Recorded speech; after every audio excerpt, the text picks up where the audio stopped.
하둘셋. 안녕하십니까. 사마열혈입니다. 정재환 교수님서 제7판 신헌법 입문 48페이지 제2절 헌법 보장의 유형, 방법과 헌법 보장 기간 보겠습니다. 사마열혈TV 7차 추천을 부탁드리고 유튜브 구독을 권합니다. 로마자 1번에 헌법 보장의 유형과 방법, 1번에 보장 시기에 따른 유형, 양가 1번은 사전적, 예방적 보장. 이는 헌법이 침해되기 전에 보장하는 것으로 다음과 같은 것들을 들 수 있다. 동그라미 1번은 헌법 개정 가능성의 명시화, 동그라미 2번 헌법의 경성 원칙, 동그라미 3번에 권력 분립주의, 동그라미 4번에 공무원의 헌법 수호 의무와 직업 공무원의 정치적 중립성, 고위공무원 임명에 있어서의 명령 원칙 등이 그것이다. 양가로 2번에 사후적 보장, 이는 헌법에 침해가 있음을 의하는 교정적 보장 방법이다. 위헌법률 심판 제도 등 헌법재판에 의한 보장이 대표적이다. 그 외에도 위헌적 직무행위를 행한 고위공무원에 대한 탄핵제도, 국가배상제도, 위헌적인 정당에 대한 해산제도, 국가위기 시에 발동되는 국가긴급권에 의한 위헌 제거와 안전회복 등이 있다.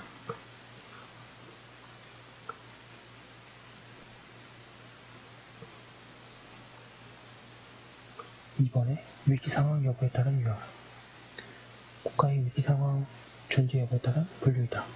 국가위기 없는 평시의 상황에서 통상적으로 행해지는 헌법 보장인 평시적 보장과 국가위기 상황이 발생하여 이에 대처하기 위한 헌법 보장인 비상시적 보장으로 나눌 수 있다. 비상시적 보장의 대표적인 보장 방법으로는 국가긴급권과 국민에 의한 저항권의 행사를 들 수 있다. 평시적 보장 방법으로는 위에 1에서 본 보장 방법들 49페이지 중에 국가긴급권, 저항권 등 비상시적 방법을 제외하고 나머지 대부분의 보장 방법들이 해당된다. 3번의 성격에 따른 유형,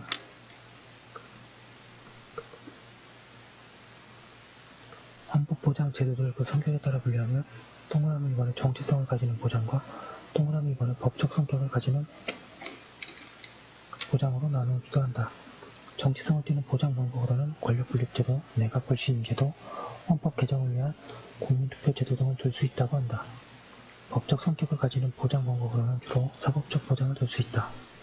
사법적 보장은 법원 또는 헌법재판소에 의한 보장으로서의 위헌법률 심판, 헌법소원 심판, 위헌정당 심판, 탄핵 심판, 기본권 실효제도, 선고소송, 법률하위 규범인 명령에 의한 위헌, 위법성 심사, 행정소송, 국가배상소송 등을 들 수 있다.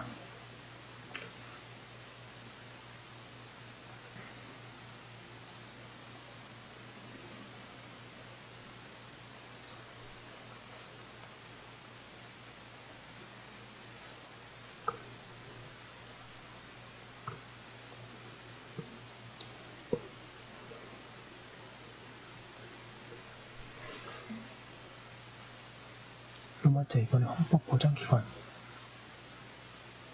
헌법보장 역할을 수행할 주체가 어느 국가기관이어야 하는가 하는 문제를 두고 1930년대에 칼 슈미트와 한스 켈젠 간의 헌법 수호자 논쟁이 있었던 것으로 유명하다.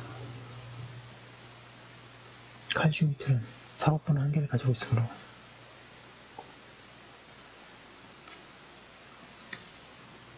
국민에 의해 선출된 대통령이 중립적인 권력으로서 헌법의 수호자라고 본 반면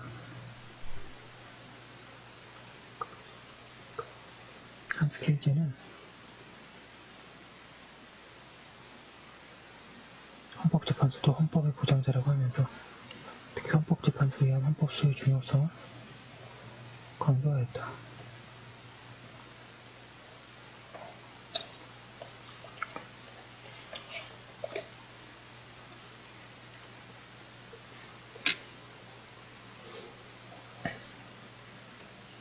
의회, 집행부와 그 수반, 사법부 모두 헌법 수호 역할을 수행하여야 한다.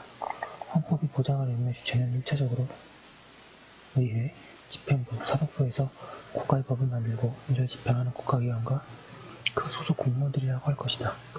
공무원들이 헌법 준수 의무를 선수하도록 하는 것이나 직업 공무원의 정치적 중립성을 보장하도록 하는 것은 공무원의 헌법 수호자로서의 역할을 제도화하는 것들이다. 그러나 권력을 보유한 국가기관들이 헌법의사에 부합되지 않는 권력행위나 권력남용으로 헌법을 침해할 가능성이 있기에 이들에게만 헌법 수호의 역할을 전적으로 맡길 수는 없다. 국가기관들과 공무원의 헌법 침해로부터 헌법을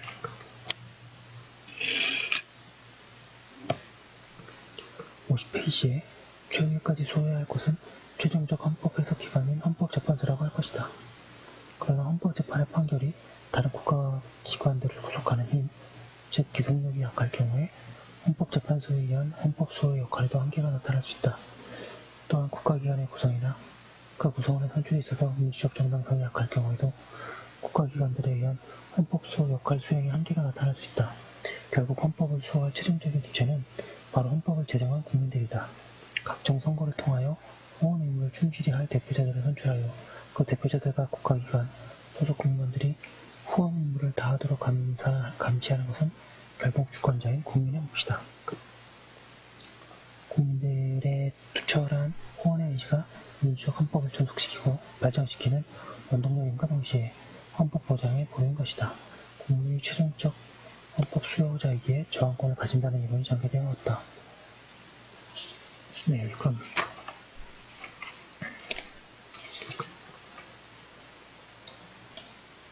네, 그럼 일단 여기까지 한 걸 해도 돼. 저기 헌법 조문을 미리 조금씩 읽어두겠습니다. 헌법 조문? 네, 여기 좀 약간 맨 앞이라서 받쳐야 되네요. 헌법 조문 제10조. 모든 국민은 인간으로서의 존엄과 가치를 가지며 행복을 추구할 권리를 가진다.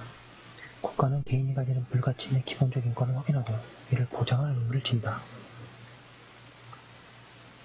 헌법 제11조 제1항 모든 국민은 법 앞에 평등하다. 누구든지 성별, 종교 또는 사회적 신분에 의하여 정치적, 경제적, 사회적, 문화적, 생활의 모든 영역에 있어서 차별받지 아니한다.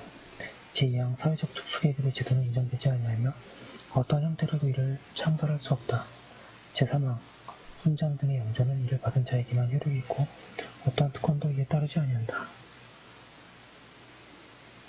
제12조 제1항 모든 국민의 신체의 자유를 가진다. 누구든지 법률에 의하지 아니하고는 체포, 구속, 압수수색 또는 심문을 받지 아니하며 법률과 적법한 절차에 의하지 아니하고는 처벌, 보안처분 또는 강제노역을 받지 아니한다.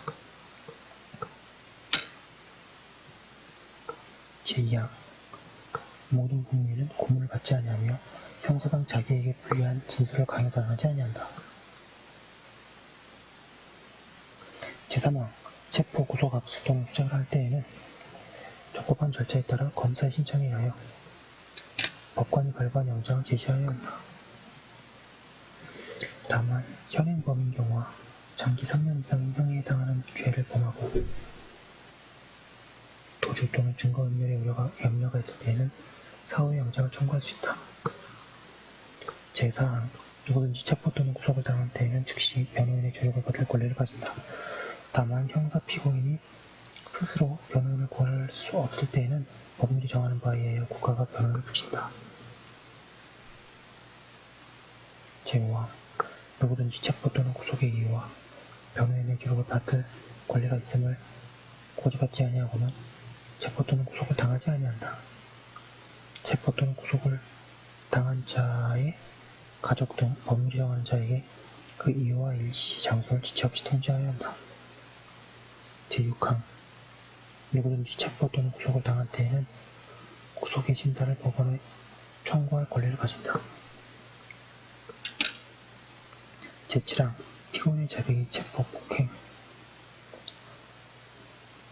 고문, 폭행, 협박, 구속의 부당한 장기화 또는 기망, 기타의 방법에 의한 것을 자의로 진술된 것이 아니라고 인정될 때 또는 정식재판에 있어서 피고인의 자백이 그에게 불리한 유일한 증거일 때에는 이를 유죄의 증거로 삼거나 이를 이유로 처벌할 수 없다.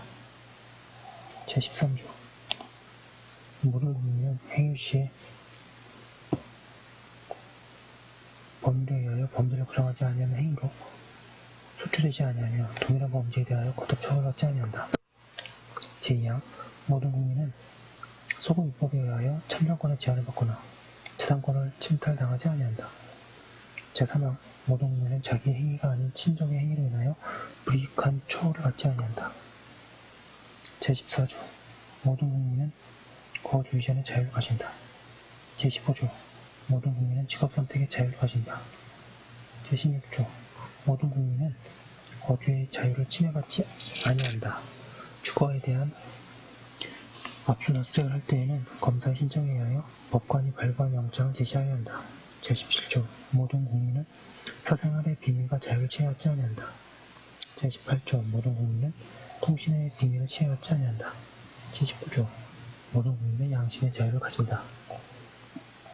제20조 모든 국민은 종교의 자유를 가진다. 제2항 국교는 인정되지 아니하며 종교와 정치는 분리된다. 여기까지 한 거 올려두고 잠깐 쉬었다가 다음 것도 이어서 하도록 하겠습니다.